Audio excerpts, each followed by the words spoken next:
BJP ये बताए भारत रत्न दिया चॉइस, लेकिन एमएसपी की जो मांग है, एमएसपी की मांग के लिए क्यों नहीं बीजेपी आगे आ रही है? जैन जी कह रहे हैं आप दबाने का काम कर रहे थे इसलिए मजबूरी। नहीं, हम किसी को दबाते नहीं, हम सबको आगे बढ़ाते हैं। और दवाए होते तो माइनस में सीट होती। सर उन्होंने तो ये भी कह दिया था 1 रुपए का भाव लगाया था हमारा।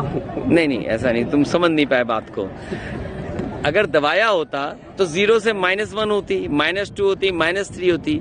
हमने उन्हें आगे बढ़ाया और चॉइस चरण जी की विरासत को आगे बढ़ाया, तो परिणाम क्या हुआ कि 8 सीटें 9 सीटें जीत गए, राज्यसभा दे दिया। और याद रखिएगा, एक राज्यसभा 37 एमएलए के पर आती है और हमने एक दी और एक खोई, तो 2 हमारा नुकसान हुआ समाजवादियों का। विश्वासघात हुआ। ये तो आप आकलन करिए क्या हुआ हमारे साथ।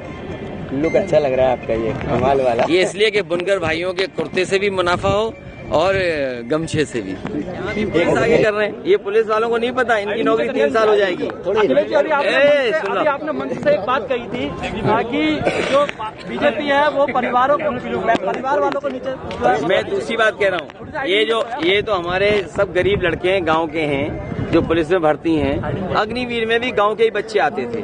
बीजेपी नहीं चाहती कि गांव के परिवार के बच्चे आए फौज में, उनके परिवार की आर्थिक स्थिति बेहतर हो, समाज में उनका सम्मान बढ़े, इसीलिए उन्होंने अग्निवीर की है। अभी अग्निवीर की है, आउटसोर्स नौकरियां बढ़ा दी उन्होंने।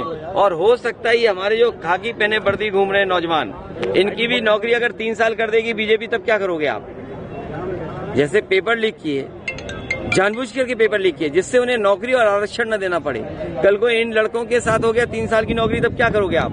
क्या आपको पता था कि अग्निवीर 4 साल की नौकरी होगी? क्या इनको पता है कि इनकी 3 साल नौकरी नहीं होगी? तो ये भी मन ही मन बीजेपी को हराएंगे। अखिलेश जी, एक छोटा सा बस सवाल ये है हमारा कि अभी आपने मंच से बीजेपी की तरफ से जो वोट देने की मतलब जो टिकट देने की बात करी, वो परिवार वालों को ज्यादातर देने की बात करी, लेकिन वो आपके ऊपर परिवारवाद का आरोप लगा रहे हैं कि आप टिकट मैं ये कहना चाहता हूँ कि आज के दिन बीजेपी संकल्प ले कि किसी भी परिवार वाले को वो टिकट नहीं देंगे और किसी भी परिवार वाले से वोट मांगने नहीं जाएंगे। ये बात समझो।